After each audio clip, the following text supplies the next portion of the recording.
As our protagonist strolls through the city under the cover of night, he recalls a piece of advice from his father. Never, under any circumstances, fall into debt with anyone the moment you owe someone. Everything begins to unravel, like tumbling into an endless abyss with no escape. Meanwhile, a room full of men is gambling, and one of them laments losing everything. Suddenly, a shadowy figure appears at the entrance just as our main character enters, immediately asking for Boss Hayo. The man in the suit inquires if the boss is present, as he has business to discuss. Our protagonist is there to collect a debt, keeping his father's words in mind. Upon hearing this, the local thugs take offense and call him a psycho. However, Boss Hayo instructs his subordinate to be quiet and not to disrespect their guest. Hayo then apologizes to the collector, admitting his men lack manners. Ignoring this, the protagonist asks if the payment is ready. He calculates the debt, which was 100 million with a 3% interest over 3 months, totaling 109 million.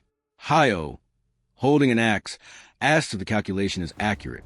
Our protagonist corrects him, pointing out that with interest, the debt exceeds 109 million.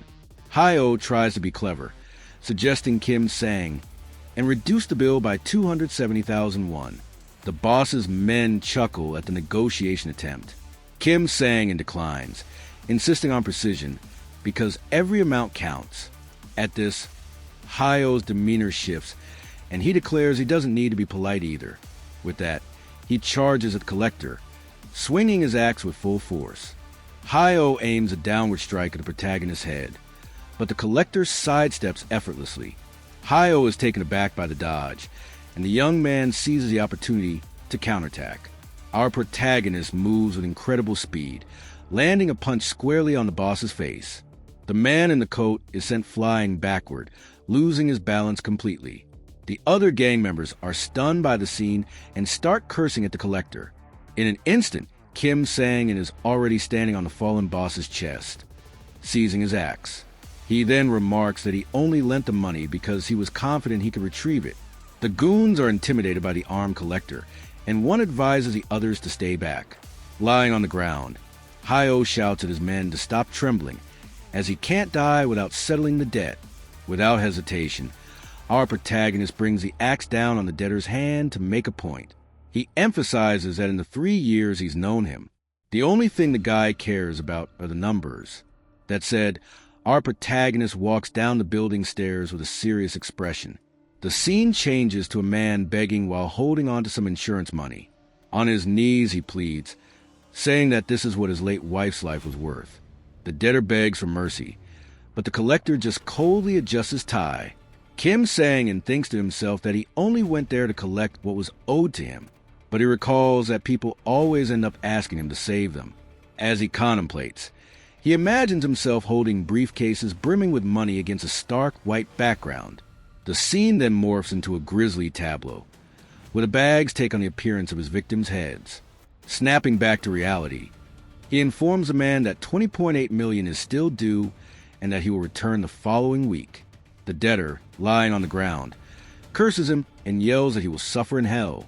With a look of intense hatred, the man insists that the collector will face retribution for his deeds. Our protagonist listens quietly and calmly replies that he is already aware of that. Nonetheless, he turns and declares that even if he ends up in hell, he will still collect the debt. After departing, the focus shifts to a window with Korean writing. Now at home, Kim Sang collapses onto the sofa and begins to reminisce about his troubled past. A memory surfaces, revealing that his father took his own life because of debts. His image of his father is of a man who spent his days begging on the ground. The young protagonist observed it all from a distance and found the scene pitiful. From that moment on, something changed within the boy who witnessed everything. Shortly after, the debt collectors turned their attention to him as their new target. At just 15, he was unaware he could refuse the inheritance and ended up submitting to them. Realizing he was destined for the same pitiful life as his father, he made a bold decision. The young man tells the loan shark he can't repay the debt but has another offer. The boss is taken aback and asks the boy to repeat himself. With determination, Kim Sang offers to collect debts for them instead. In the present, our protagonist examines a new debtor's file in the office. His eyes are fixed on the document's details with complete focus. The file reveals the identity of the young teacher who will be his next target. Later, upon arriving at the office, a colleague greets him enthusiastically. The man in the blue tracksuit is puzzled to see the rookie standing idle.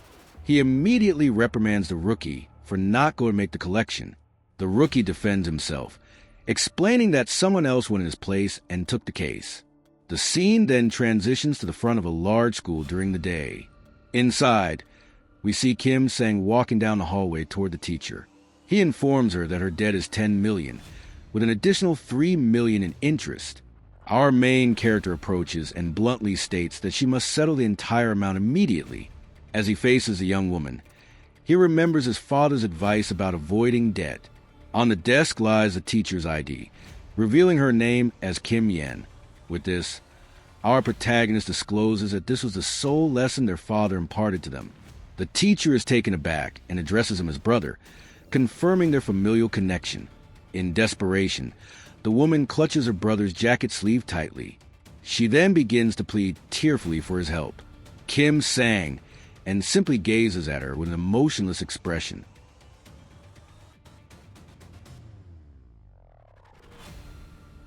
The student mentions he has gathered everyone's homework and asks if he can place it on her desk.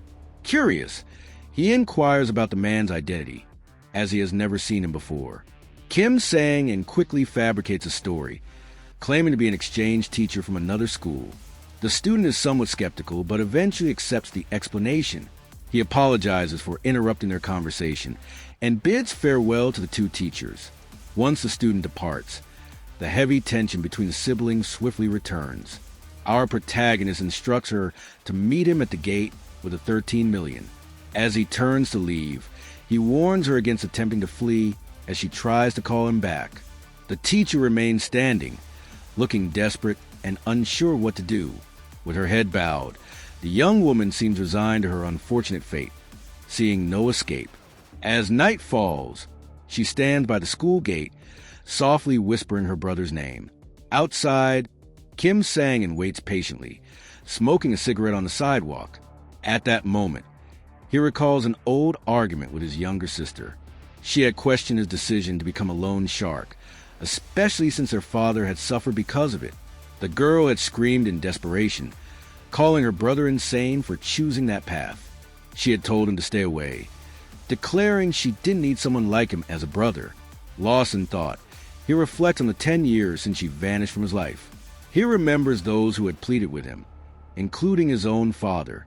Now, his sister has sunk to the same pitiful state, begging for salvation. Kim sang and exhales a cloud of cigarette smoke while gazing thoughtfully at the sky. Checking his phone, our protagonist thinks his sister should be emerging by now. Suddenly, something catches his attention and his eyes widen at what he sees. Out of nowhere, a message notification appears on his phone. He recognizes a message on the screen as coming from his sister, Kim Yen. The collector is curious as to why she won't be paying this time. However, the young man's hand shakes and his demeanor drastically changes as he reads the letter. Our main character is stunned and momentarily paralyzed, unsure of what to do. He simply stands there, taking in what his sister said, while gazing into space. Anger and sorrow cause him to drop his phone on the ground a moment later. He starts racing back to the school at full speed without thinking twice. She states at the beginning of her message that she wasn't prepared to see him that day. The young lady says she's sorry for grasping his arm so brazenly. Some kids glance up at the teacher, standing on the roof's edge at that same time. She acknowledges in the message that she was vulnerable because she was going to jump. The instructor claims that she has always found loan sharks to be the most terrifying thing in the world. There are demons much worse than them, though, so she knew she was mistaken. She admits that she had to borrow the money from the individuals she feared the most because of monsters. The young woman regrets her foolishness because her dream of becoming a teacher didn't come true. The teacher calls the classroom a living hell in her message. As a result, she made the decision to set herself free before her soul was totally destroyed. She later expresses regret for not paying the loan and for calling him names. Remembering her final words, RMC flees in desperation. "Thank you for being concerned about her," the statement concludes. Then she leaps, in an attempt to arrive in time to avert the tragic calamity. The collector dashes down the street. He recalls the moment he realized his life would be as miserable as his father's. He remembers the choice he took to alter his own fate as he watches his sister fall. The choice was to become the one who collect instead of the one being collected from.